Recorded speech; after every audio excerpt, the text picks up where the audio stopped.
नमस्कार.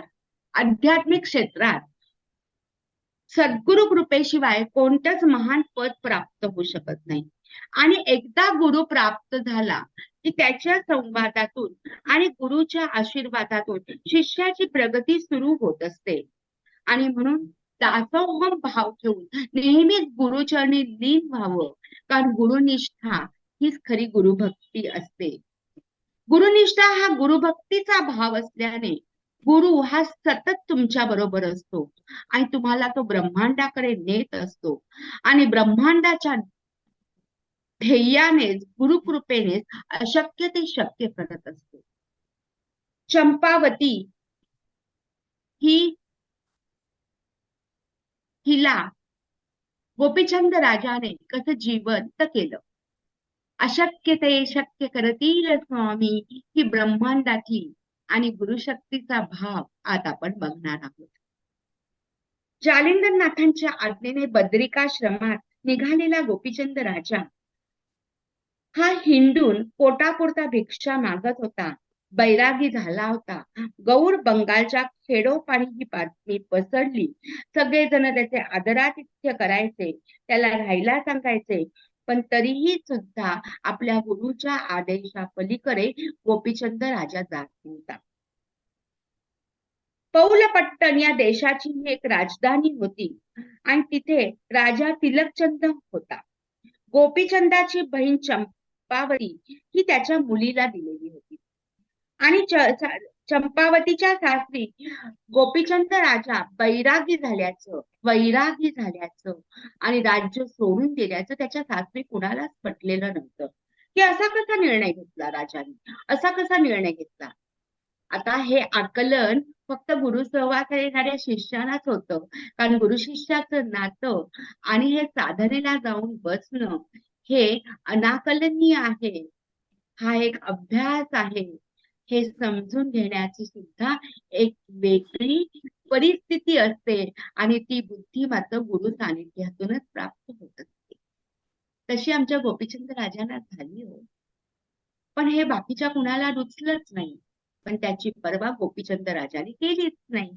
आणि मग तिथे गेल्यानंतर प्रत्येक जण त्याची निंदा करत होतं. चंपावती बिचारी काय बोलणार. त्याचं बोलणं ती मुकाट्याने ऐकत होती.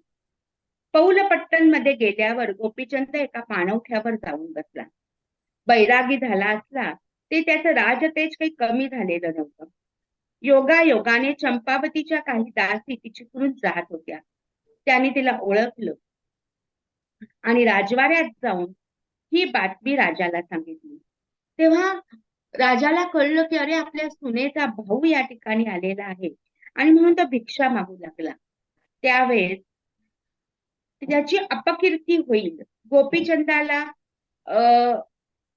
काय वाटेल, म्हणून त्यांनी काय केलं की आता आपण ह्याच्यातनं काहीतरी एक वेगळा उपाय काढला पाहिजे. आणि म्हणून त्यांनी काय सांगितलं की चंपावतीने तुम्हाला राज्यात भेटायला बोलवलेलं आहे. आणि चंपावतीने राज्यात भेटायला बोलवलेलं आहे असं सांगितल्यावर गोपीचंद राजा राजवाड्यात गेला. त्याला मागील दाराने त्यांनी अश्वशाळेत नेलं. म्हणजे बघा किती माणसाची मनोवृत्ती आहे की राजवाड्यात बोलवतोय असं सांगून त्यांनी त्याला कुठे नेलं, जिथे घोडे ठेवतात त्या ठिकाणी नेलं. त्या ठिकाणी नेल्यानंतर आता तिथे निघून गेल्यानंतर त्यांनी गोपीचंद राजाला तिथे ठेवलं. सुनेचा भाऊ आल्याचं कळता त्याला पंचपक्वान्नांचं भोजन दिलं. मानापनाच्या सर्व गोष्टी दिल्या आणि नंतर समत्व बुद्धीने भोजन तो करू लागला. अंतापुरातील राजस्त्रिया ते दृश्य बघत होत्या. चंपावतीच्या एका नंदेने तिला तिथे आणून ते दृश्य दाखवलं. तेव्हा सर्वजणी कुस्तीतपणे हसायला लागल्या.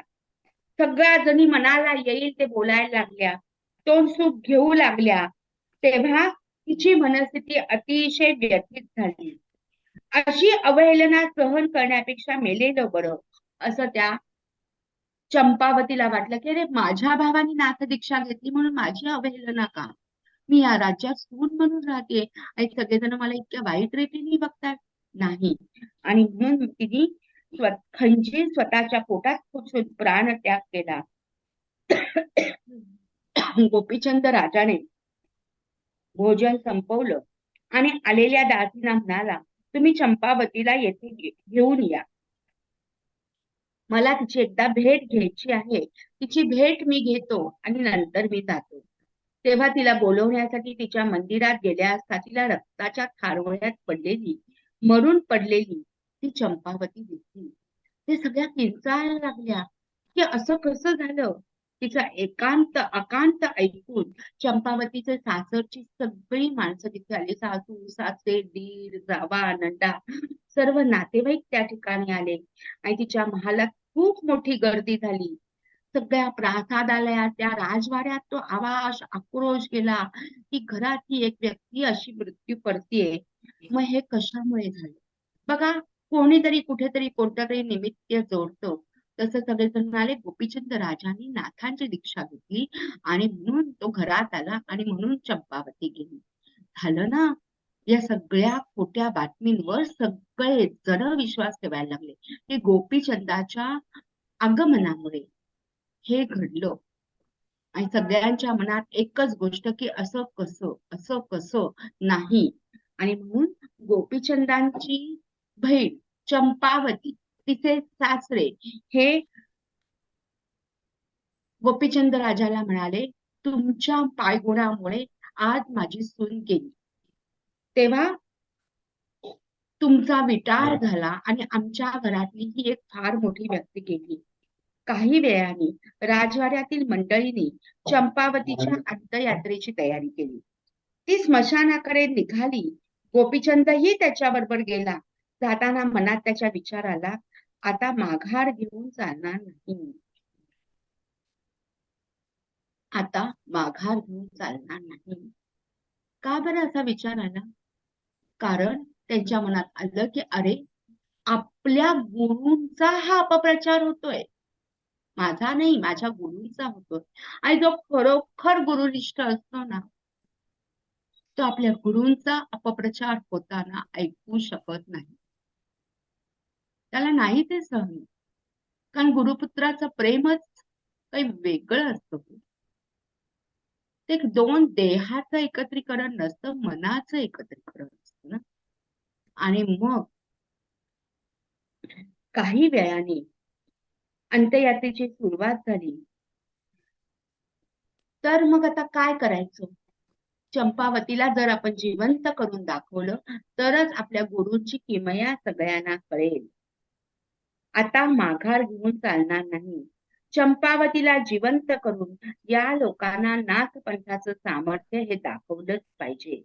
याशिवाय माझी अवहेलना करणाऱ्यांची तोंड बंद होणार नाही, हे गोपीचंद राजाने मनोमन ठरवलं.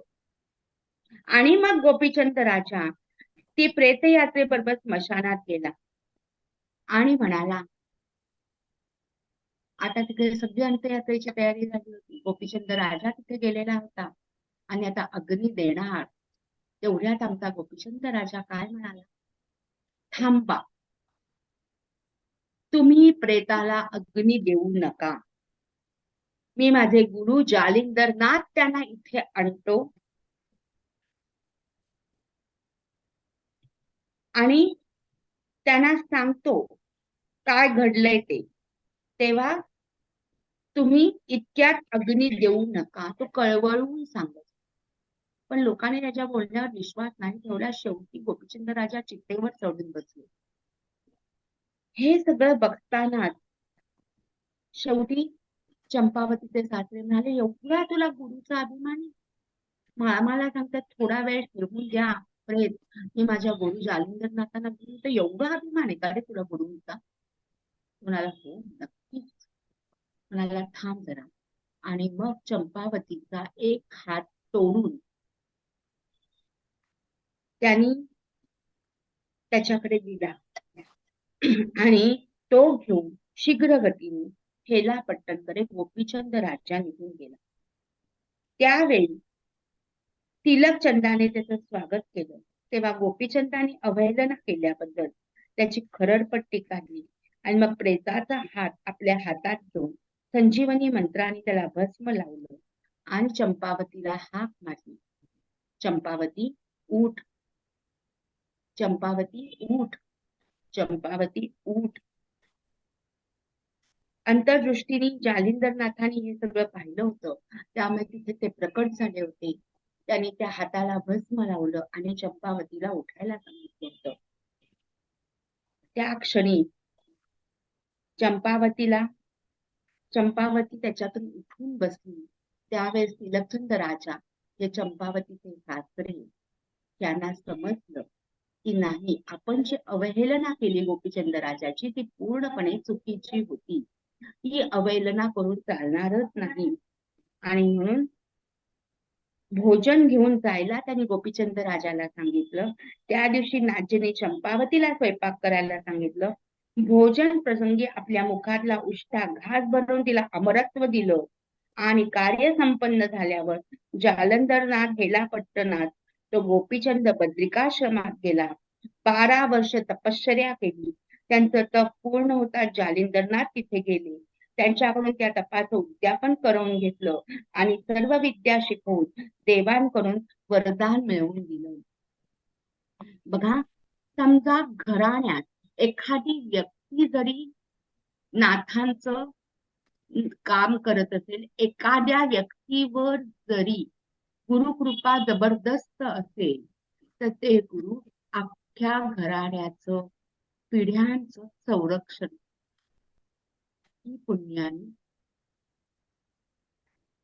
पिढीजात मिळणाऱ्या प्रॉपर्टी पेक्षाही खूप मोठी असते. बघा, मैनावती जालिंदरनाथांची शिष्य, गोपीचंद राजांना सुद्धा जालिंदरनाथाने गुरु मंत्र दिला. गोपीचंद राजाला मिळालेला गुरुमंत्र आणि गुरु आदेश घेऊन ते बाहेर पडले होते साधनेसाठी. आणि मग राज्यात गेल्यावर ते चंपावतीला भेटले. तिथे या सगळ्या घटना घडल्या आणि चंपावतीचा प्राण परत आला. आणि जालिंदरनाथांनी आपल्या जेवणातलं उष्ण अन्न चंपावतीला भरवलं आणि तिला अमरत्व दिलं. सासरी गेली असली तरी गुरुकृपा झाल्यावर माणसाला कसं अमरत्व मिळतं बघा. तिच्या बहिणीचाही उल्लेख नाथपोथीमध्ये समाविष्ट होतो. आपल्या सद्गुरूंच्या हातचं उष्ट अन्न खाण्यासारखं पक्वान्न दुसरं असूच शकत नाही ना. आणि अशा प्रकारे चंपावतीला सुद्धा जालिंदरनाथाने गुरुमंत्र दिला. म्हणजे एक शिष्य कसा प्रचार प्रसार करतो आणि खऱ्या अर्थाने ह्या सत्यतेचं, नाथ योगी पुरुषांचं अमरत्व लोकांना समजावं, त्यांची शक्ती समजावी, म्हणून या घटना सगळ्या घडत असतात. तो असंच का, त्याच्या पाठीमागे काही चांगले संकेत असतात. ते सकारात्मकरित्या घेतलं की तुमचं मनही तसं छान होतं आणि जीवनही तसं छान होतं ना. आणि म्हणून झालेल्या चुका स्वीकारून पश्चातापाची भावना व्यक्त करून त्या सुधारल्या आणि गुरु आदेश मानून जर तुम्ही पुढे गेलात, तर एकातून दुसरं, दुसऱ्यातनं तिसरं, असं सगळी छान परंपरा निर्माण होते. शिष्य परंपरा निर्माण होते. अनेक जण अनुग्रहित होतात, चांगल्या मार्गाला लागतात आणि गुरुची शक्ती अनेकांपर्यंत नेऊन पोहोचवणं, त्याचा प्रचार प्रसार करणं, ही सुद्धा एक फार मोठी साधना असते बरं का.